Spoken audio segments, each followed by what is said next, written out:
Hello everybody and welcome to the 37th episode of our weekly Bitcoin show with me, Paul Buitink, and my co-host Stu de Meester and Joop Hartog.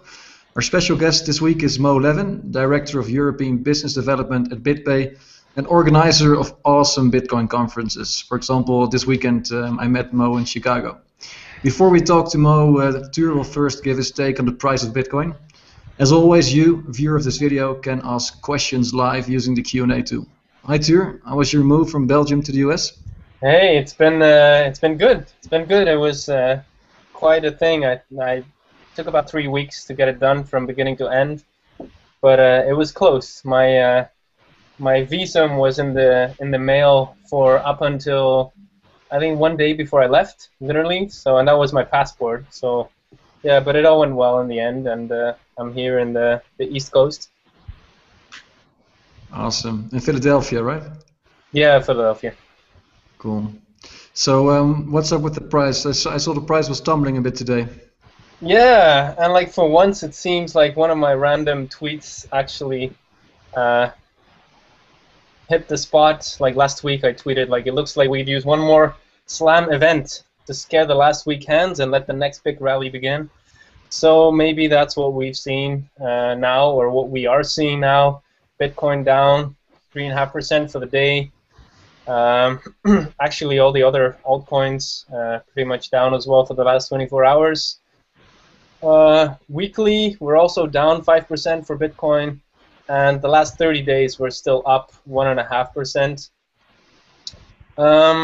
So what does that mean? This is the bigger picture. Looking at the last 10 months about, we saw the big rally, and then it looks like, I don't know, is this a consolidation or is this a new decline? This is one of the images that's circulating amongst speculators, like, are we seeing a decline? And then if you look closer, you see that this is actually a graph from back in April, June, and this was right before the huge rally that went over $1,000. So I think it's important to be prepared for all things. I think there's lots of good news, lots of good fundamentals. We saw CoinDesk letting us know about the new hedge funds from Wall Street that are seeking to invest in Bitcoin. So my hunch is that we're going to see another rally later this year. The pattern that I'm seeing is not so much like a decline now. I think I see what technical traders call a cup and handle pattern. So you got the cup and then the handle, and after that you can see a new rally. Here's another, let's see, I got another example of those. Yeah, like here's another example of a cup and handle pattern. And then if we go back to Bitcoin, these are the last, let's see, 3 months, no, about 4 or 5 months. So we see the cup right here and then the handle. So it's very possible that after this handle we'll see another big rally.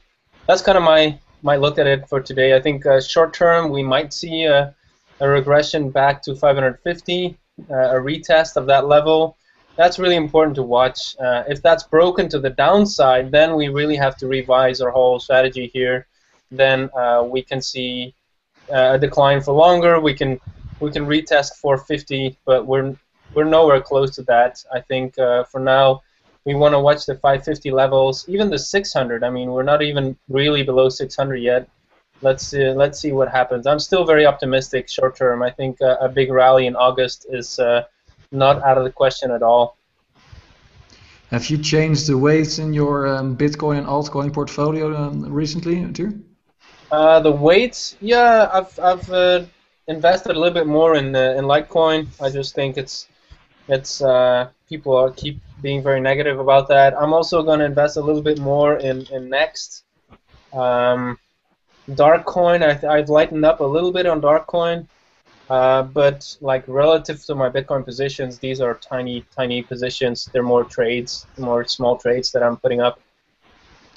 Next is going down a lot today, while it was climbing quite a bit over the past few days, basically after the interview we did with Mark de Miesel last week. Do you think that the decline of today possibly is related to Ethereum, that a lot of money is flowing towards Ether, which is kind of similar to, well, it's not similar to Next, but it's also a 2.0 protocol? Right. Well, it's possible. personally, I just think this is technical. This is just traders that are looking at this level of 630 and that thought, well, it's hanging there for a long time. I'm feeling fidgety. I'm going to sell because I'm not sure if it's really going to go up. And then that becomes a self-fulfilling prophecy, and they're going to buy back at lower levels or try to buy back at 600, 550.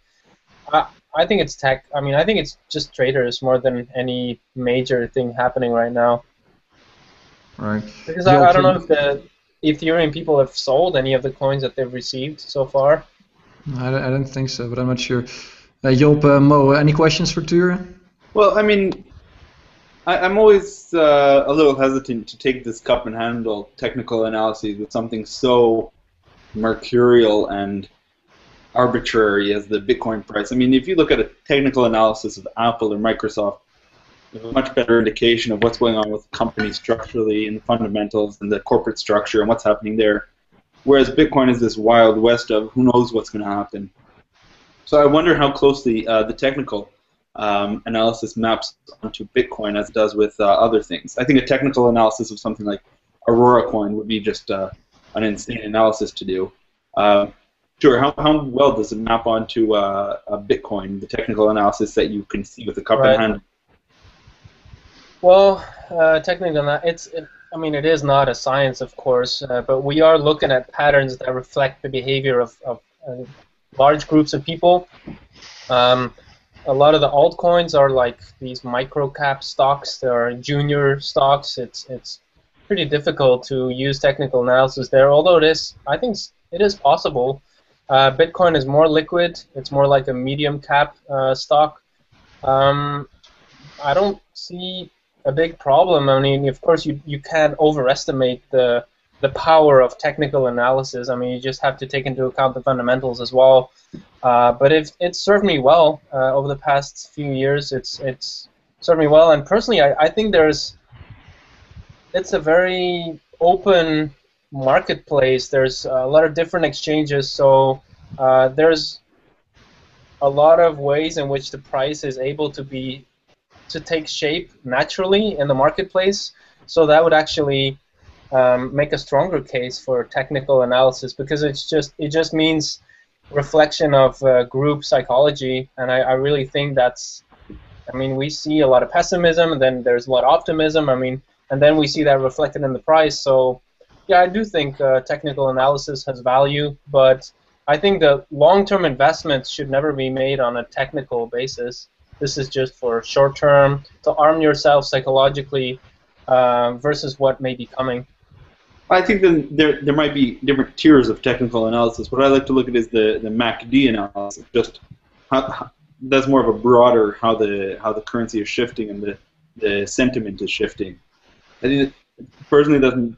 I like looking at that, and I think that there's been a shift over the last few weeks when we finally turned into the green on the 1 week chart. Mo, can you elaborate on what it is for our viewers, MACD? Yeah, I just show you on the bottom when the this work. All right, so we see here at the bottom how the sentiment is been shifting. Just how the buying and selling patterns, if we've seen this huge rise in January, February, and then this real low downturn going every week since from the 900s down to where we were 350 in April, and suddenly the sentiment has shifted week after week. That it's there's been a certain rise and a change in the sentiment. It could be a false positive over here. It's not very strong. But I think that the sentiment is shifting as all this bad news is being shed recently. Right. Interesting. I agree. The sentiment is shifting. It's a lot less pessimistic than 2-3 months ago. A lot less. And we still are in quite a very narrow band, aren't we? You mean it could go either way? Is what you mean, or you mean like trading? The prices are trading in a narrow band.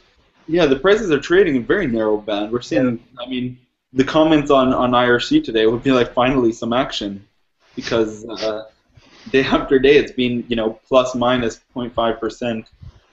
Nothing too exciting after more and more good news. So it's it's interesting to see that there's finally been a shift, and I'm worried a little bit that something is going to come out somewhere. 'Cause when you see a drop of $30, I just have maybe just somebody that's been trading for a while nightmares of things past where the insiders are trading it down, and then you'll hear about it in a day or two that some Chinese exchange or regulation is being turned sour or gone wrong.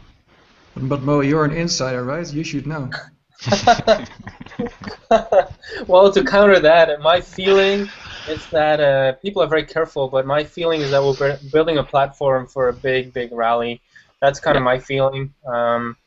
I just, there's too many fundamental evolutions that are very positive in the long term, and also let's not forget that Bitcoin right now is a safe haven. I think that's the main function for Bitcoin.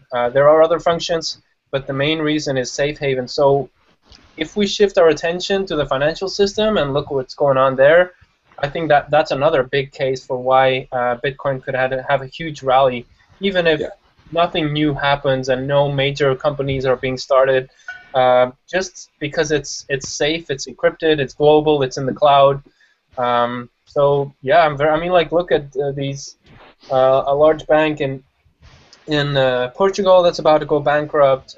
There's just all kinds of things shifting and moving again. So I don't know. And also the stock markets are overheated. So if we see panic there, then that can be great for Bitcoin. Bitcoin is the counter indicator. I mean, it correlates with nothing in the financial system. So it's a great hedge against all kinds of traditional risks. I think you're right, and I think we're seeing certain a correlation between what's happening in the NASDAQ and the Dow Jones and having little or counter effects on the Bitcoin price. I also wonder if, I mean, this is the year really the VC money, the hedge funds, everybody's getting into Bitcoin.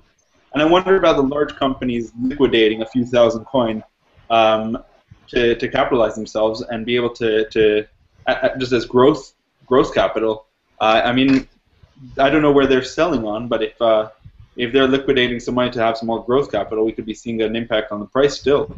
It's not really one whale, it's more like company whales. But aren't they funded in dollars primarily? Not necessarily. Not necessarily. With the older companies that have been invested heavily with Bitcoin, it could be that they're using their Bitcoin to get dollars and hire developers or hire technical guys. Right. Okay. Well, let's go to you now, Mo, with all the things you do at BitPay and also the conferences. So let's start off with Chicago last weekend. I was there too, and it was a real blast. So big compliment to you for organizing it. What was your impression, and what were the main points to take home from the conference? So going into the conference, I was a little worried. There's been, I think, 20, 30 conferences in the last couple months. Tour knows it just as much as you do, Paul. They're just like one a week, and I was worried that I would get nobody, and it would just be a reiteration of the past. That was just because there's been so many. It's so hard to compete, and the real winners in the conference market haven't yet risen. But every independent opinion about the conference has been positive. I mean, people are excited about the North American Bitcoin Conference. I know we both had a great time at night and at the conference, and the vibe was really good. So the big takeaways there was it was a good conference, it was well attended, and well, content-wise, regulation is this New York thing, obviously because it was in North America. The New York, the bit license project, I mean, this is on everybody's mind. This is really going to impact things if it goes wrong. I mean, to the similar extent that SOPA did and this net neutrality act. I mean, people are thinking about it. It's on everybody's mind, right? Bit license and Bitcoin 2.0, I think, were the most discussed topics at the conference. But you said in May, when you were at the conference in Holland, National Bitcoin Congress, you said banks and governments are our friends. Do you still believe that now after what happened in New York? I think it depends which country, always. And it depends even which state, right? I mean, you saw the congressman from Texas was at the conference and hanging out with the BitPay guys, and Representative Stockman, he loves Bitcoin and he's pro, but I mean, New York's regulation was so overbroad that it was. I mean, this is not the way regulation should be. And in the Netherlands, they usually give a guideline, which is watch out, don't deal with it, be careful who you give your money to, which is fair. But they're not taking overbroad, sweeping actions against Bitcoin, which is a good thing. So I still believe banks are friends, that they have a lot to gain from Bitcoin, but you got to watch out how much they'll impact the growth of Bitcoin and how many strings they can pull to inhibit the growth. Stockman had a few very interesting remarks. He said, for example, I tweeted that too. He said the Bit license has the fingerprints of the bankers all over it, and he also said if you talk to a banker privately or when he's drunk, he will tell you that he's very much afraid of Bitcoin. That's what the congressman said about how banks perceive Bitcoin. That's quite interesting. I would agree. I mean, they could be scared is maybe due to some misunderstanding that Bitcoin would take over. I think the bankers here in the Netherlands that I've met have been very excited about the innovation, and then the people in the risk department have been very scared of and hesitant. So I think it's how comfortable you are with risk is how much you'll like Bitcoin. Risk and compliance. The compliance department that doesn't know whether what the government is going to do. So I guess that's another component of risk from the perspective of the bank. This is this new territory. What if we start making financial products with Bitcoin, and then all of a sudden we have to undo that? How is that going to impact our reputation? Yeah, and when money comes in and out of the system, we need to watch that. That's the government's role, or the Federal Reserve's role. The most worrisome thing about New York is that the sentiment across Europe has been, let's wait and see what somebody else does. And that's going to impact the thought. And so when people see New York being these heavy-handed, harsh requirements and regulations, I mean, there's this sort of domino effect across the world where other countries which have banned Bitcoin are like, see, what did I tell you? And countries which have been on the fence about it are, I think, even more hesitant now that they'll see some American opinion. Yeah, but other countries like Isle of Man and Jersey could seize this as an opportunity to become the haven for Bitcoin entrepreneurs. Absolutely, yeah. Yeah. The other thing that was on everyone's mind was Bitcoin 2.0. There was an amazing panel you hosted at the very end with Ethereum, Mastercoin, and all of these guys. Shortly afterwards, we saw the Ether sale, and with Mark van der Gijs asking a question. He said, "Hi guys, missed the first minutes, so maybe this was discussed already, but just wondering what you think about the Ethereum crowd sale." Cheers, Mark. So maybe, Job, can I ask you, what did you think of the Ether sale? Did you buy Ether? What are your thoughts on that? Yeah, I did buy some Ether, but it was not about an investment. It was about more of a sponsorship. I love the product, I love the idea, but I really have to see it become a stable product in the future. But there are some great guys working behind it, and that's why I bought some. Yeah. And Tuur? Well, I share Mark's concern about this open-ended sale. I mean, it's just, they're going to sell as many as people want to buy. And so from the investor's perspective, you kind of want to invest in scarcity and not in this just, of course, what is limited is the time that it's on sale, and then the price is going to go up over time in the next 40 days. So, I'm thinking about maybe buying a little bit, but this is very high risk to me. My question is, when are the first applications of this going to be functional, and how many people are going to use them? It's the same with the multi-sig, all right? I mean, people have been talking about this since 2011, and even today we're not really seeing a lot of applications like 2-3 years down the road, even though technically it was possible for a long time already. So like the same with Ethereum, all these smart contracts, when are they going to be used? When they are ready? So I don't know. I think the price might do a lot of things. I think it's a long shot. You might want to invest in several of these projects, and then one or two of them is going to win. Maybe that's a good strategy if this is what your passion is as an investor. But yeah, and of course I do support the whole project. I mean, I think it's fantastic, and I do think it's the future. My only question is about timing. Right. Okay, Mo, tell us a bit more about BitPay, because you guys received. First, let's talk about 2.0. Yeah, you wanna chip in there? Ethereum so far has raised just north of $4 million US through this crowd sale. Yeah. But you guys raised 30 millions, right? Well, we had a sound investment model and a product. We had a valuation which was based on the fundamentals about our business being sound.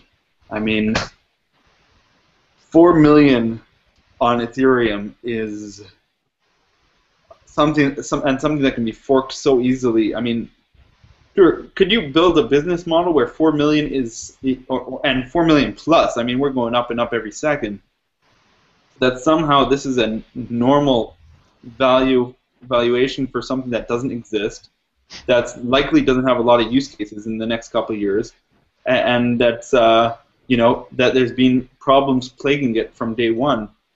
The launch was supposed to be in January. Now we're in July, and we're doing a crowd sale that's just open-ended. And I mean, the 2.0 panel at the conference was be very clear about what you're getting, and basically what you're getting is casino chips or casino chips, which could only be used in one casino that you can use on the Ethereum network. I mean, sure, please build a business case for this company that makes sense to me, because I mean, I don't want to put you on the spot, but you're the only person I know. You're our only hope. What's going on in here? What do you mean the only person? You mean the only person that's positive is what you mean?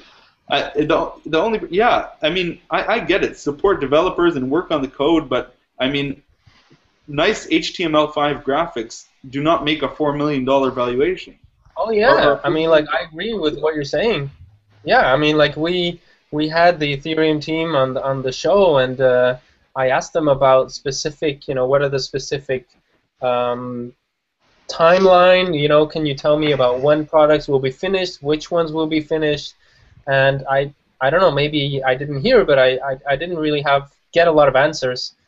So yeah, that's concerning. I mean, like, I think it's maybe similar to this discussion about social networks on the internet in the late. But by the way, I thought people were freezing.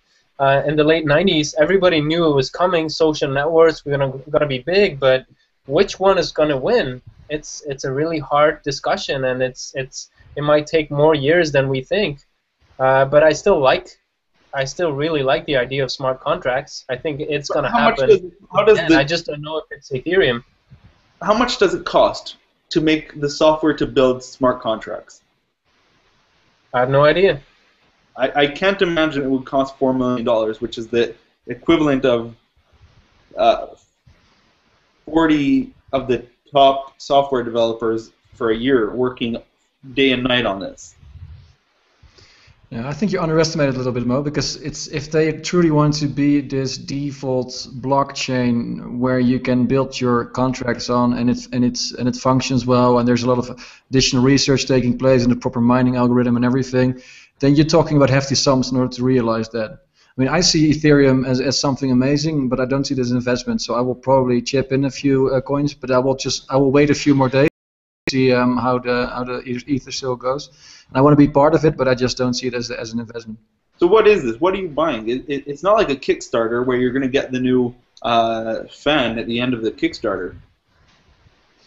Now you'll buy what you say. You get chips that you can use to build or to fuel your contracts with, or that you can use to speculate in the future in case Ethereum becomes much bigger and there is a need for those units to be used by developers or whatever.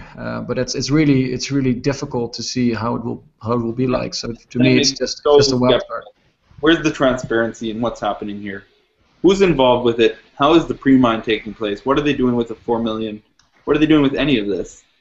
Well, they're quite transparent. Also, the intended use of the funds. You know, it's a little bit limited. It's a one page where they say how they will use the funds depending on how much they will generate, and also it's very clear who's already involved in the team. And they set up a Stiftung, like a foundation in Switzerland. So, and I know the guys quite well, especially Michael Lisi, one of the founders. And I think they have proper intentions. Also, the fact that they make a non-profit out of it, to me, means that they really want to have this decentralized open structure that people can build on top of.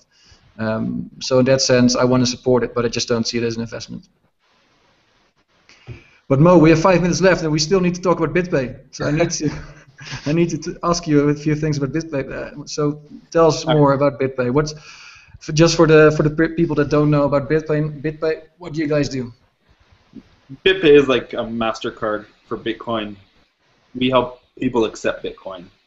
So simply, Bitcoin is another currency like the US dollar or euro, but the merchants might not want this new currency, so we exchange it on behalf of the merchants for a very low transaction fee. And so the company's expanded from being US-based in 2011 to 2013, and we're seeing the rapid European expansion this year. The team has grown from patient zero, me, to now we got 7 on board, moving up to like 20 by the end of the year. And we're pulling in some amazing merchants that are being our evangelists across Europe. I mean, yesterday Air Baltic, its own, like, the Latvian government owns, I think, 99.8% of this airline, and now they're accepting Bitcoin through BitPay, which is a big deal to see something so government-owned taking a position in accepting Bitcoin through BitPay.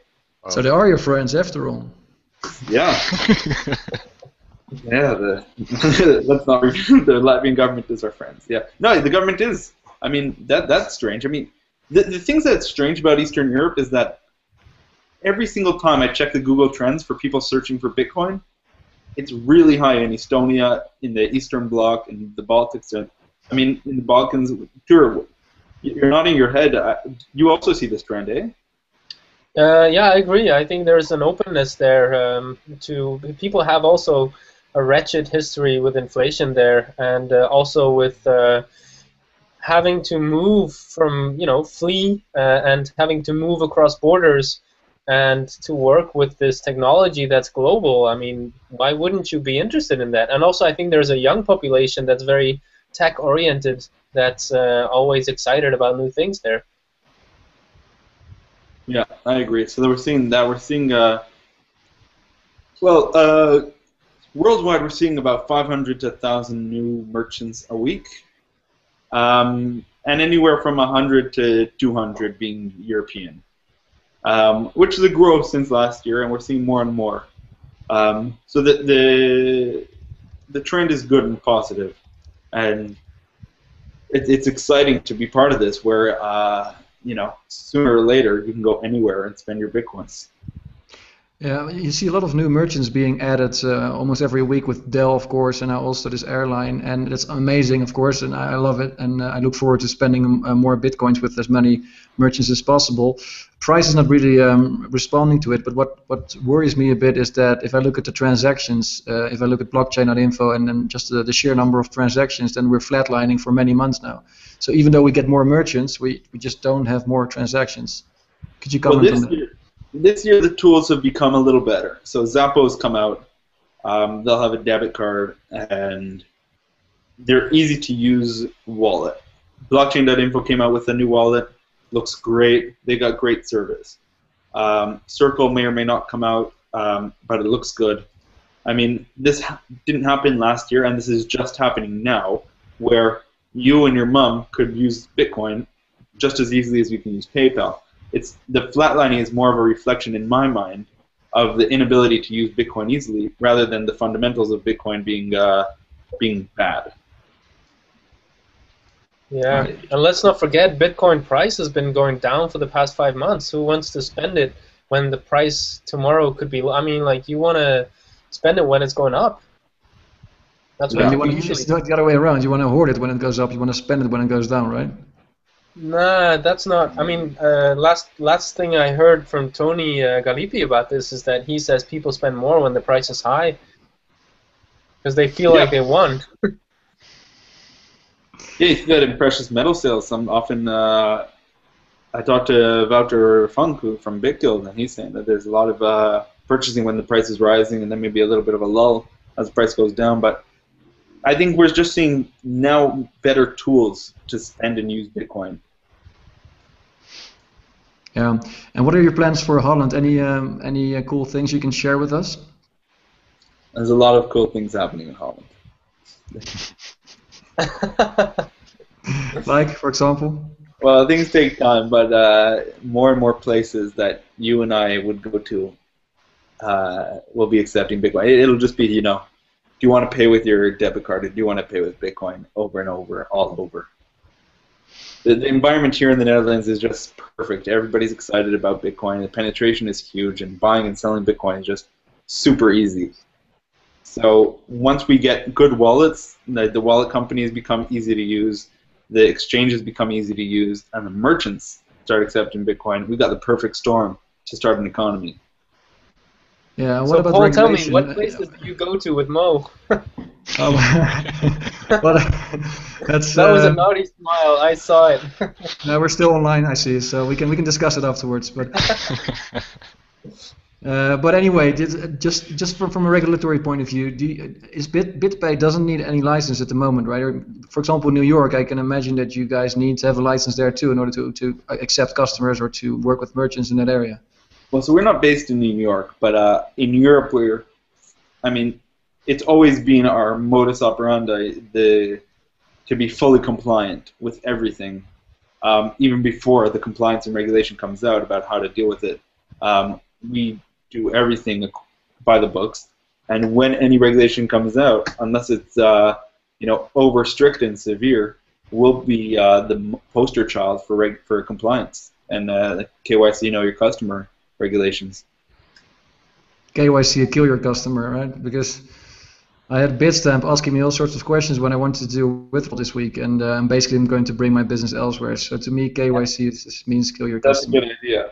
Yeah, to have when you buy a pair of shoes online, the need to upload a picture of your passport when you use Bitcoin is gonna, kill conversion and kill the customers. So nobody wants that, but it seems like the people on Capitol Hill don't understand that.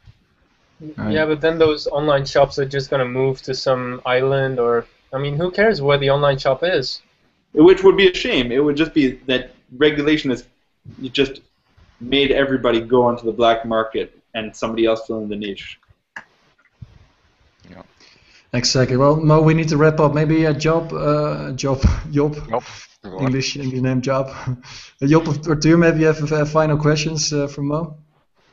I'll leave it to Job. No questions. Any final wisdom from you, Mo? I got no wisdom. Go buy some Bitcoins and spend it somewhere. Okay, I think that's a good way to close this episode. So thank you guys, thank you so much, and Mo, especially you.